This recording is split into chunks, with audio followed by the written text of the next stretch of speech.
Hey everybody, Skip Ranke coming to you from the Main Street Marketing Podcast Studio, brought to you by Paragon Marketing Group. And today we have a very special guest with us and a very good friend of our agency, Lisa Raebel from Rebel Girl Marketing. And she is going to be here to talk with me today about marketing strategy.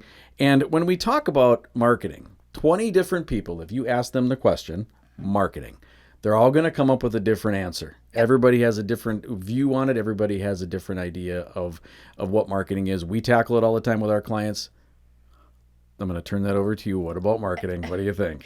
Well, everything is marketing, in my opinion. And people are going to say that's easy for a marketing consultant to say because that's how they think. But quite honestly, if you think about it, every time you answer your phone, every time you send an invoice, every time you send an email, it is about marketing. So anything that touches a client or even a prospect should have brand consistency and have a marketing aspect to it. It's just not the postcard you send out. It's just not the mailer. It's just not the website. There is an overall encompassing a myriad of things that everything has to be the same. Yes. And I tell everybody, as a business owner, you're selling somebody all the time. I mean, I'm always selling somebody about myself or my company or the people within the company and my organization. Marketing is the same way, whether it's internally or it's external. Exactly. And marketing isn't about selling. Now, I have this conversation a lot too with my clients. It's like sales is actually getting somebody to become a client, where marketing is the visual and the physical aspect of how they recognize who you are. A lot of people say, and this has been studied many times, anywhere between 7 and 10 times somebody has to hear, feel, touch, smell, like use all your senses to know who you are in marketing. So that could be the feel, could be a mailing piece. The hearing could be an audio, like a voicemail. The visual could be an email or something else like that. So that's the marketing part of your sales process. All right, I'm gonna go. You just touched on something I want to dig in on. 7 to 10 times. You really think it's 7 to 10 times anymore, or do you think it's more? Well, because I'm seeing, people don't necessarily are not doing a lot of mailing, so they're digitally seeing things a lot more. But is it 7 to 10 times? I mean, I was reading articles where they say now it's 13 to 16, and then some still say it's 6 to 8 times. What is your opinion? Well, that's just it. Sometimes it is opinion. Yeah, true. But I mean, 7 is a good round number that most of them say. Like there's some that say, like I said, 5 to 7, some are 7 to 10. It's one of those things where it depends upon how frequently it is too. I think is going to make an important piece of it. And the fact that people don't do mailers anymore, I think, is sad. You can do a lot of touches with that. You can make them different and have that actual feel to it. I mean, who doesn't love to get mail versus email these days? It's one of those things where you really want to have, to have that in front of people. Got to know your audience at the same time, because if they're not working in the office, a mailer is kind of a waste of money. Yeah, then it goes in the circular file, and then it's just right down the drain. But I've noticed that ever since after through the pandemic, and even after now, as we're coming out of it, I do like getting something in the mail. Whether it's I've been personally handwriting cards and sending them, hey, thanks for the meeting, thanks for meeting up, or whatever the case may be. But I do like getting that. It is something to be able to go open it up and what's inside and open it up, even if it's just a postcard too. I mean, I do enjoy getting those. And handwritten is my favorite way of having something come through the mail. Even if you're connecting, like they ask for something physical, you could email it to them or you can put it in the mail, but then a handwritten note saying thank you so much for the conversation is going to take you so much further than it will if you just attach your business card and stick it in the mail. Right. And then when we talk about some of those things, I mean, that's part of a strategy. Where strategy is a choice. I mean, it's conscious thinking. It's strategic. What are you going to do with regards to your strategy and marketing your business? So, I mean, there's all different kinds of things. So, I mean, how does this apply to a marketing strategy? I mean, when you're thinking down, you're sitting down and thinking about that. I mean, what do you take into consideration when you're looking at all that? The business is very important because it's the people that you're selling to. And so so funny. Last week, I just had this conversation with a new client. They're a consultant in a very, very small category. They're an actuarial consulting company. So they have basic 2 different industries.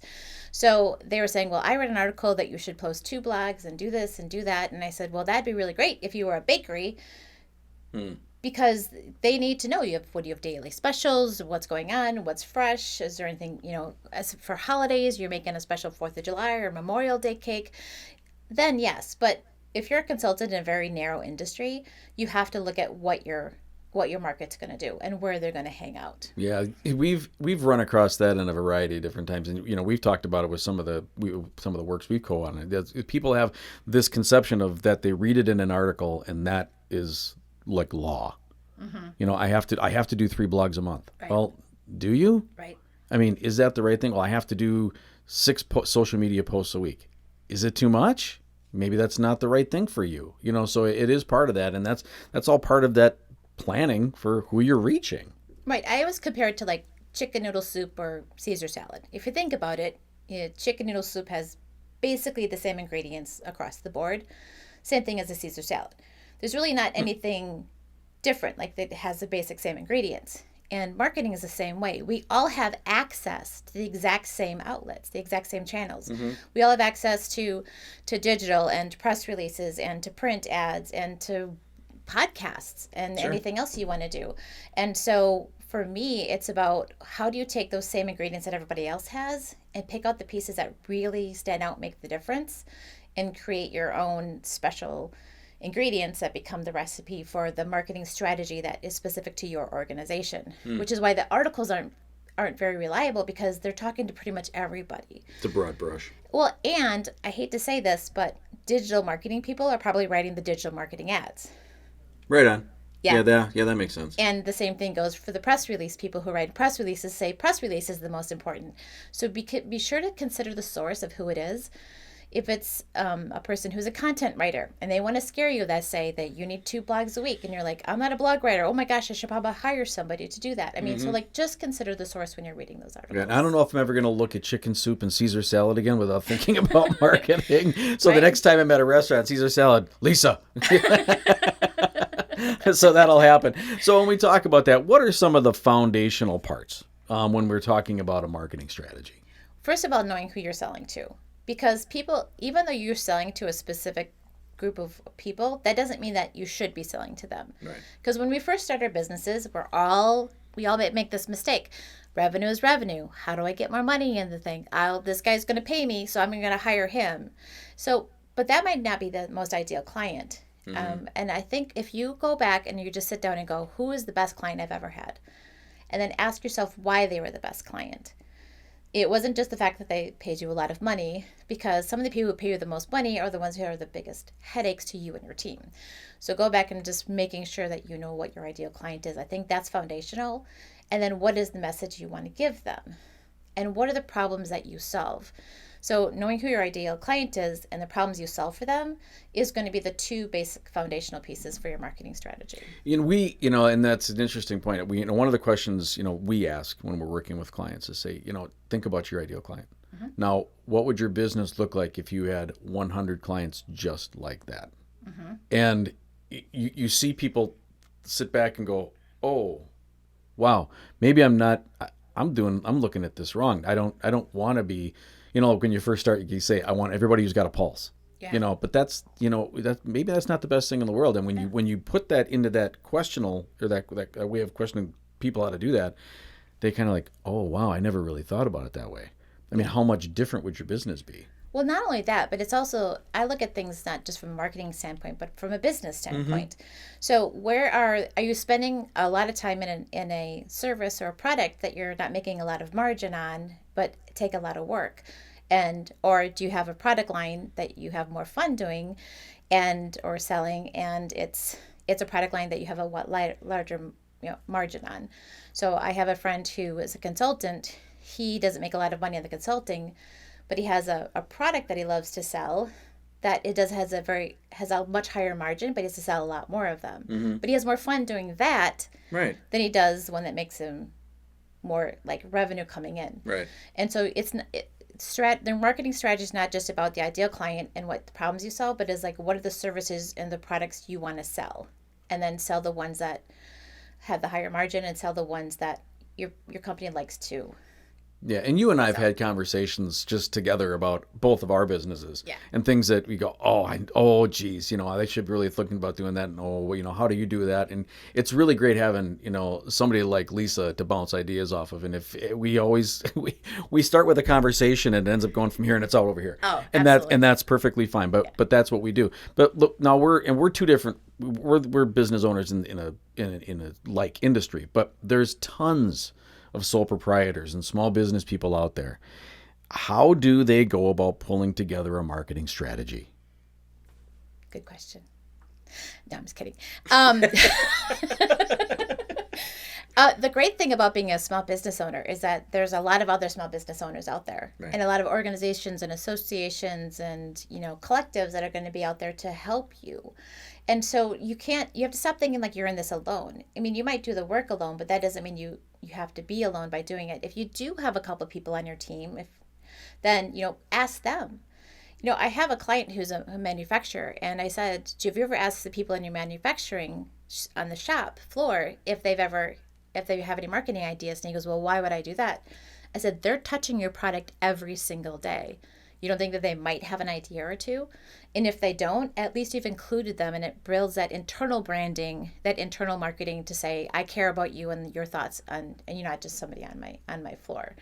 So you could do that. Centers of influence, people who know what you do, whether that's a financial advisor or a banker or somebody who sells to the same industry but not in competing areas. You can talk to them about that. I mean, just realize you're not alone in this and ask for help. Yes, and I learned that the hard way. I mean, I've been in business since I was 14 years old, right? I mean, that was my first business at 14. I sold it when I was 16, which was kind of cool. But I learned as I was going along, you can't do it alone. It's just like in life. I mean, it's very hard to go through life by yourself and without having other people around you. Business is the same exact way. And and that took me years, but once I got to the point in time, I said, boy, there's other people out there that are a lot smarter than me. Yeah, I've got all these pieces of paper, but there's other people that have been through their bumps and their bruises. I need to tap into what they do. And, even when you talk with some of your clients, sometimes when we talk or whatever, you get like, oh, yeah, I didn't think about that. And, what are some things that that you learn from other people? It just makes your whole marketing strategy and your plans change. And people want to help. It's an innate thing that people want to help other people, especially small business owners want to help small business owners. So take somebody out for lunch or a cup of coffee and just ask, this is what I'm thinking. This is what I've done. What would you do? What would you do differently? How do you see this? And sometimes you'll get some really great advice. Sometimes the advice might hurt a little, quite honestly, but they're there to help. You have to stop taking. That is when you have to go, okay, does that make more sense? So before I started Rebel Girl Marketing, I actually took out 5 friends of mine that were successful entrepreneurs. And I said, what did you do? What did you do wrong? This is my concept. And do you think it'll work?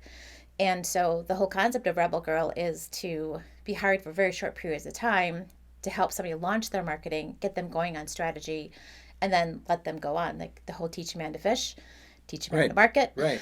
And then they can pull me in back if they wanted to. And of the 5, 2 of them said, that sounds like a great idea and I will hire you.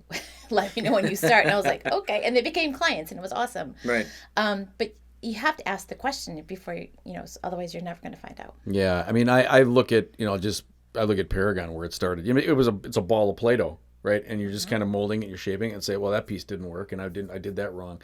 And now we've molded it to where, we've got a good firm foundation moving forward, but you're always still evolving. You're always changing it.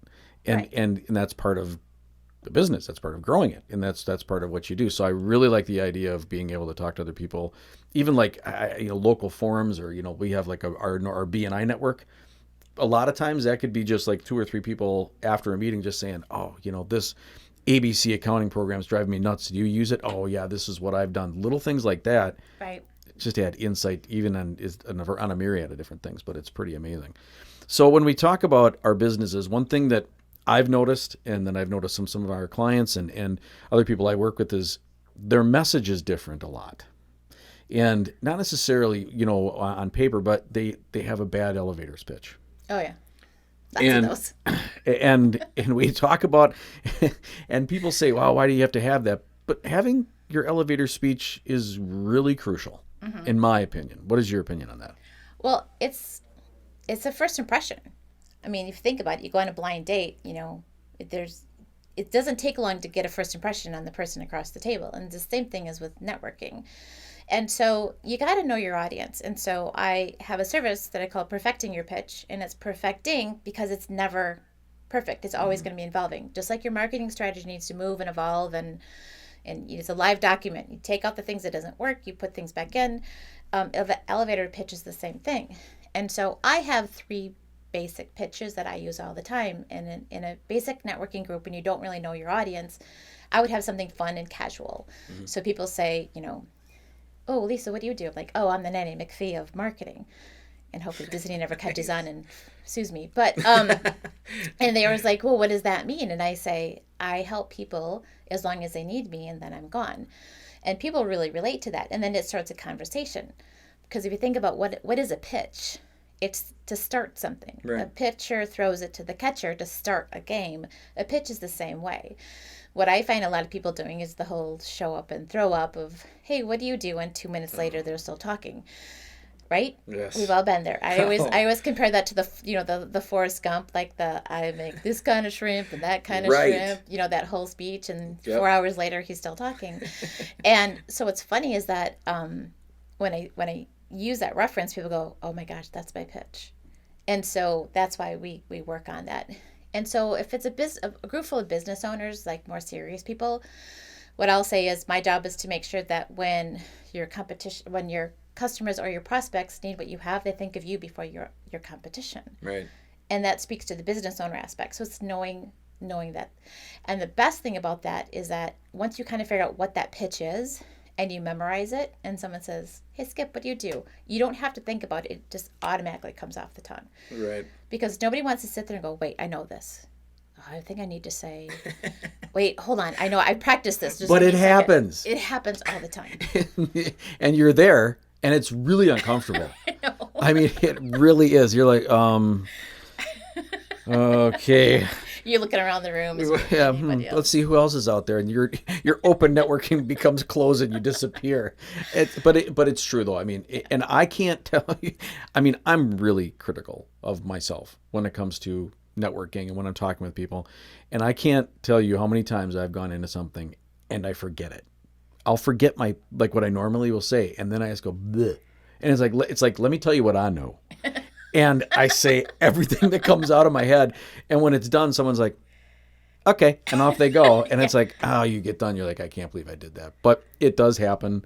We're human. But have that that one sentence that it does make fun of you, but it has that fun Lightheartedness. because I will literally go on Zoom calls and like, "Oh, Nanny McPhee is here." They don't remember my name, but they remember that I called myself that at But some that's point cool, in though. time, right? So, but it's brand. That's all about building your brand, and even people who have very serious jobs, there's a way to build a pitch that doesn't sound so serious. Right. There's and again, it's all about how do you help the clients, which is what the second one was. That's how I solve business problems. Is that I make sure that your customers and your prospects think of you before anybody else. That's a business problem that I solve. And so that's why you have to have both of them, is because you have to read the room and know your audience. Right. And that's a really good point because, have you ever given an elevator pitch or speech in an elevator? Have you ever done that? I know. I have once. Have you? I did it once, and it was really uncomfortable, and all I likened it back was Tommy Boy. Oh.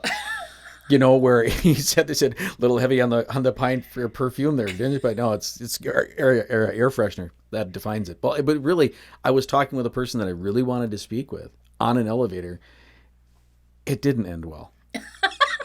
It just did not end well. It was horrible, and I'll never do it again. But I can honestly say I did it. Well, I think about the movie Elf and how he lights up all 90 something floors of the thing, and then because he wants to talk to the guy on the floor. I kind of feel like some people are like that, where let me trap you in this elevator with me, and then I'm gonna say something horrible. Okay. I've never seen Elf. Oh no. I saw it I've once. never It's not my seen. favorite. It's not. No, I've never seen it, and everyone says, "Oh, you haven't seen Elf? I can't believe you haven't seen Elf." Well, now I see that, I'm going to think I about saw it you. once. I don't ever think I'll see it Okay, again. well then that's But cool. that picture makes me laugh every time I see it. Okay, I'm gonna have to watch it just so I get a resonation with it. All right, so now we have the listeners out here. What is the one thing that they can do right now that'll make a difference for their marketing strategy? That's pretty easy. So just block off some time on your calendar and look at everything you have that goes externally. Website, social media, like your company pages for any of your social media aspects, anything you mail out, your invoices. Actually, the greeting on your phone is another one. I mean, literally anything that an external prospect or client can hear, feel, touch, smell, all those things, look at it. And if it's not consistent across the board, where is it that you're having the most success? Like what resonates with them? And then copy that and do that instead. So I have some clients who have awesome websites, but their social is horrible, and vice versa. And so it's like, well, I don't understand why my social is not working, but my website's like, well, your website's easy to use. Your social doesn't say anything. Okay. The other thing is that if you read the content, it's not just about the visual brand. It's not just about the logos and the colors and the photos. It's really about, is the content client facing, or is the content about you and how wonderful you are? Oh, yes.